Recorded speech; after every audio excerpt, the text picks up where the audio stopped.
সেই সকালে বের হয়েছি। এরপরে কেবল শহরের এই প্রান্ত ওই প্রান্ত পর্যন্ত ছুটে বেড়াচ্ছি, কিন্তু চাকরি নামক সোনার হরিণের দেখা নেই। ঘরে 6 সদস্যের পরিবার, বাবা অসুস্থ।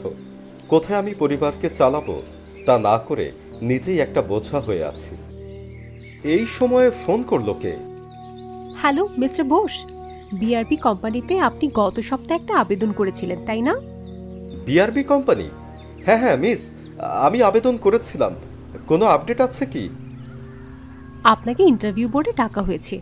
যদি সম্ভব হয় তো এখনই আমাদের বিআরবি অফিসে চলে আসুন। কিছুক্ষণের মধ্যেই কার্যক্রম শুরু হবে। হ্যাঁ হ্যাঁ, আমি এক্ষুনি আসছি। অন্ধকারে ঢাকা ভবিষ্যতের ভিতরেও একটা উজ্জ্বল আলোর রশ্মি দেখতে পেলাম যেন। গত সপ্তাহে কিছুটা অনিচ্ছা থাকা সত্ত্বেও বিআরপি কোম্পানিতে একটা আবেদন করেছিলাম। ভাগ্যিস আজ সে আবেদন কাজে লেগে গেল। পকেটে একটা টাকা নেই যে রিকশায় করে যাব, তাই যতটা সম্ভব দ্রুত পায়ে হেঁটে চললাম। ওয়েটিং রুমের পাশে একটা ডেস্কের পাশে দাঁড়িয়ে আছে একটা মেয়ে। এক্সকিউজ মি, আমি নির্মল বোস।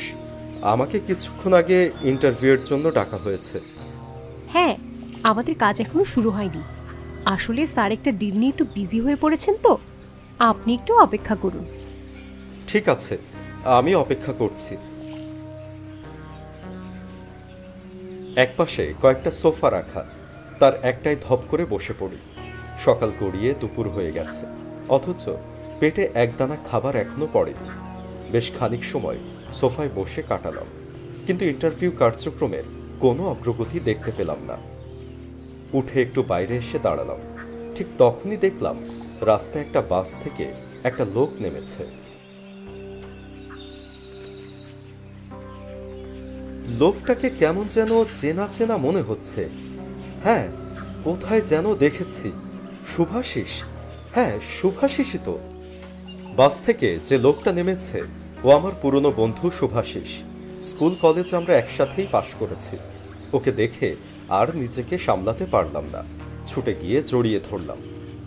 শুভাশিস, আমাকে চিনতে পারছিস? আমি নির্মল। হ্যাঁ, চিনব না কেন? তা কি খবর?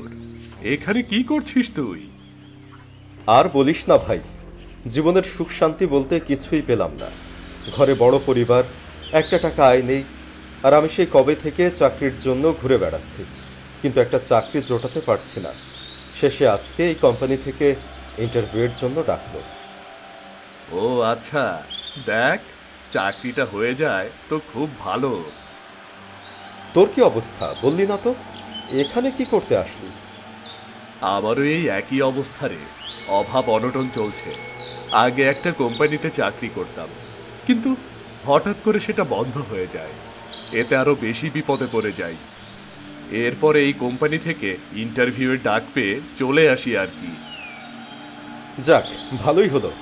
যদি দুজনের একসাথে চাকরি হয়ে যায় তো আবারও একত্রে থাকতে পারবো, কি বলিস? হ্যাঁ, তাই তো। দেখা যাক কি হয়।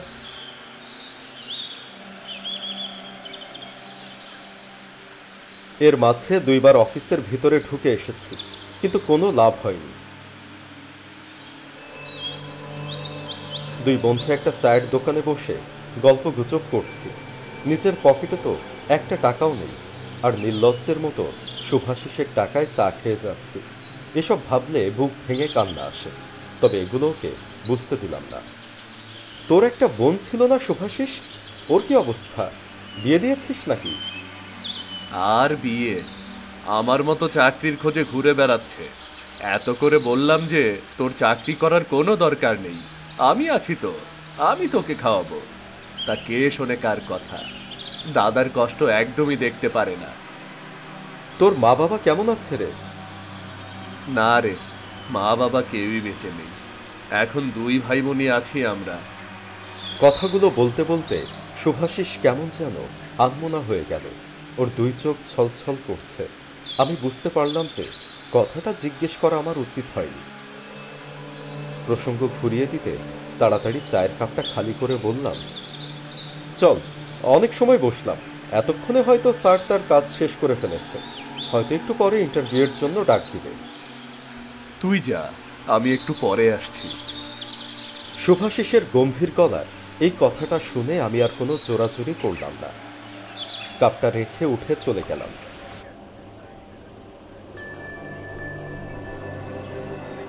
ডেস্কের পাশে এখনো মেয়েটা দাঁড়িয়ে আছে।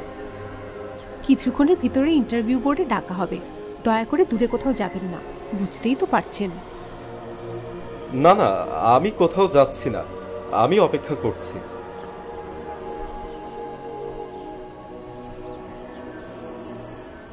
আবারও সোফায় বসে অপেক্ষা করছি। বেশ খানিক সময় কেটে গেলেও শুভাশিসের দেখা পেলাম না। একটু চিন্তা হলো, ইন্টারভিউটা আবারও মিস করবে না তো? একে তো সময় হয়ে এসেছে। সুধাংশু বসাককে দেখলাম রুমে ঢুকেছে, তাই শুভাশিসকে যে বাইরে থেকে ডেকে নিয়ে আসবো সেটাও হলো না। কিছুক্ষণের ভিতর থেকে আমার ডাক এলো। ভিতরে ঢুকে দেখি স্যারের পাশে দাঁড়িয়ে আছে একটা সুন্দরী মেয়ে। মেয়েটার মুখখানা আমার যেন বড় পরিচিত, কোথাও যেন দেখেছি, কিন্তু কোথায় দেখেছি সেটা ঠিক মনে পড়ছে না। নাম্বার তো বেশ ভালোই আছে। তা আগে কোনো চাকরির অভিজ্ঞতা আছে? মানে না স্যার, ওইভাবে কোনো চাকরি করা হয়নি। গত 1 বছর যাবৎ কেবল চাকরির খোঁজ করে যাচ্ছি, কিন্তু কিছুই মিলাতে পারছি না। বুঝলাম, অভিজ্ঞতা ছাড়া তো লোক নিতে চাইছি না। তারপরেও যদি রেজাল্টটা একটু ভালো হতো তো বিবেচনা করে দেখা যেত। স্যার, আমার রেজাল্ট তো খুব একটা খারাপ না। আপনি এই মাত্রই তো আমার প্রশংসা করলেন। আমার চাকরিটা খুব দরকার স্যার, খুবই দরকার। এমনি এমনি তো আর কাউকে চাকরি দিতে পারি না, কিছু পেতে হলে কিছু দিতে হয়, বুঝলেন? আচ্ছা, 5 লাখ টাকা নিশ্চয়ই আপনার জন্য বেশি হবে না, তাই না? সত্যি বলতে স্যার, আমার পকেটে একটা পয়সাও নেই। সেখানে 5 লাখ টাকার কথা তো আমি স্বপ্নেও ভাবতে পারি না। স্যার, টাকা দিয়ে আমি চাকরি নিতে পারবো না, আমার এই সামর্থ্য নেই। দয়া করে আমার মেধা বিবেচনা করে যদি চাকরিটা দিতেন তো বড় উপকার হতো। আচ্ছা, আপনার কোনো বোন আছে? মানে হয়েছে কি, আমার একজন পার্সোনাল অ্যাসিস্ট্যান্ট দরকার, বুঝলেন তো? যদি ব্যবস্থা করে দিতে পারেন তো আমিও বিনা পয়সায় আপনার চাকরিটা করিয়ে দিতে পারি। না স্যার, আমার কোনো বোন নেই। তাহলে আর কি, আমি তো আপনাকে চাকরি দেওয়ার সর্বোচ্চ চেষ্টাই করলাম, শুধু আপনি নিতে পারলেন না। আসুন তাহলে। আমি কাগজপত্রগুলো গুছিয়ে নিয়ে বের হতে যাব। ঠিক সেই সময় সুধাংশু স্যারের পাশে দাঁড়ানো মেয়েটা কথা বলে উঠল। অত্যন্ত ভয়ার্ত তার কণ্ঠস্বর, কিন্তু ঠিক কিসের ভয় পাচ্ছে সেটা বুঝতে পারলাম না। স্যার, আমাকে যেতে দিন, আমাকে বাসায় যেতে হবে। আমার দাদা ভাই এতক্ষণে নিশ্চয়ই বাসায় এসে গেছে। ওহ, সেই কখন থেকে কেবল দাদা ভাই করে যাচ্ছ। বলেছি না, আজকে থেকে তুমি আমার পার্সোনাল অ্যাসিস্ট্যান্ট, তোমার চাকরি কনফার্ম। না স্যার, আমি এখানে কাজ করতে চাই না, আমাকে যেতে দিন, আমি বাসায় যেতে চাই। মেয়েটাকে সুধাংশু স্যার আরো কি যেন বলতে যাচ্ছিল, ঠিক তখনই তার চোখ পড়ল আমার দিকে। আমাকে এখনো এই রুমে দেখে কিছুটা বিরক্ত হয়ে গেল সে। এরপরে কিছুটা ধমকের সুরে বলল, আপনি এখনো দাঁড়িয়ে আছেন যে? আমাদের পার্সোনাল কথা শুনছেন তাই না? ম্যানারলেস কোথাকার, বের হন বলছি। যত সব বস্তির লোকজন যে কোম্পানিতে কি করে আসে বুঝি না। শেষ কথাগুলো যেন বুকের ভিতর এক এক করে তীরের মতো বিঁধে গেল। বাইরে এসে ধপ করে সোফায় বসে পড়লাম। মনটা ভীষণ খারাপ হয়ে গেল। তবে মন খারাপের কারণ ওই খারাপ কথাগুলো না, বরং চাকরিটা না হওয়া। গত 1 বছরে এমন অনেক কথা শুনে শুনে এখন এসব গা সওয়া হয়ে গেছে। তবে ওই মেয়েটার মুখখানা কেন জানি ভুলতে পারছি না। ওই মেয়েটাকে কি তাহলে জোর করে আটকে রেখেছে? কিন্তু কেন? মেয়েটা তো চাকরি করতে চাইছে না, তারপরেও কেন তাকে জোর করছে? কেন বাসায় যেতে দিচ্ছে না? মাথায় বেশ কিছু প্রশ্ন জট পাকিয়ে আছে। ঠিক এই সময় দেখলাম বেশ ব্যস্ত পায়ে এসে সামনে দাঁড়িয়েছে শুভাশিস। আমি উঠে দাঁড়ালাম। কিরে, সেই কখন আসার কথা বললি? আমি ভাবলাম আবার ইন্টারভিউ না দিয়ে চলে গেলি কিনা। কেমন হয়েছে তোর ইন্টারভিউ? না, ভালো হয়নি, শুধু গোটা 5 ঝাড়ি খেলাম, এই আর কি। ঠিক এই সময় ভিতর থেকে শুভাশিসের ডাক এলো। শুভাশিস দরজা ঠেলে রুমের ভেতরে ঢুকে গেল। আমি দরজার ছোট ফাঁক দিয়ে তাকিয়ে আছি, কিন্তু যা দেখলাম এটা দেখার জন্য কখনো প্রস্তুত ছিলাম না। শুভাশিস রুমে ঢুকতেই সুধাংশু বাবুর পাশে দাঁড়ানো মেয়েটা কান্না করে উঠল। দা ভাই তুই এসেছিস, আমাকে বাঁচা দা ভাই, এই শয়তানটা আমাকে চাকরিতে নাম করছে। কি হয়েছে স্নেহা? কি করেছে উনি? তোর কোনো ক্ষতি করেছে? আমি চাকরি খুঁজতে এসেছিলাম, কিন্তু আমাকে এই লোকটা খারাপ প্রস্তাব দেয়। আমি রাজি না হলে আমাকে আটকে রাখে।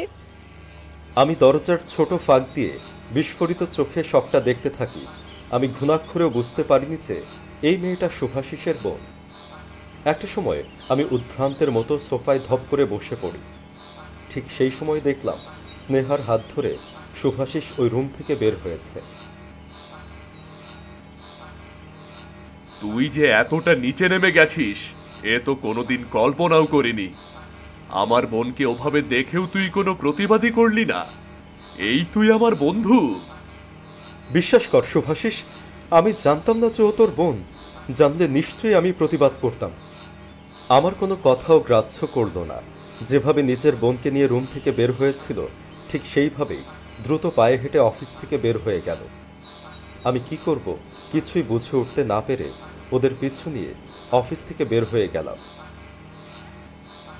রাস্তায় তখন খুব একটা লোক নেই। শুভাশিস দাঁড়া, প্লিজ দাঁড়া, আমার কথাটা শোন। তোর সাথে আমার এত বছর পরে দেখা, তোর বোনকে কিভাবে চিনব বল? ঠিক এই সময় একটা বাস এসে ঠিক ওদের সামনে থামে, আর শুভাশিস ওর বোনকে এক ঝটকায় টান দিয়ে বাসে উঠে পড়ে। আমিও ছুটে গিয়ে বাসে উঠে পড়ি, আর উঠতেই বাস চলতে শুরু করে। আমি শুভাশিসের সামনে গিয়ে দাঁড়াই। আমি তোর কোনো কথাই শুনতে চাই না নির্মল। একটু চিন্তা করে দেখ শুভাশিস, তুই কিন্তু আমাকে শুধু শুধু ভুল বুঝছিস। আমি এমন কিছুই করিনি। ঠিক এই সময়ে শুভাশিসের বোন স্নেহা কেমন যেন অস্বস্তিকর আচরণ করতে থাকে। গলায় হাত দিয়ে একটা সিটে বসে পড়ে সে। মুখ থেকে একটা না ফেনা বের হতে থাকে। কি হয়েছে স্নেহা? তুই এমন করছিস কেন? কি হয়েছে তোর? দাদা, ওই লোকটা আমাকে মদ খাইয়েছে। হয়তো ওর ভিতরে কিছু ছিল। আমার খুব কষ্ট হচ্ছে দাদা, খুব কষ্ট হচ্ছে। হয়তো আমি আর বাঁচবো না। তুই কাউকে ছাড়বি না, ওই লোকটাই আমার খুনি। তুই ওকে শাস্তি দিবি। বলতে বলতে স্নেহা মাটিতে ঢলে পড়ে গেল।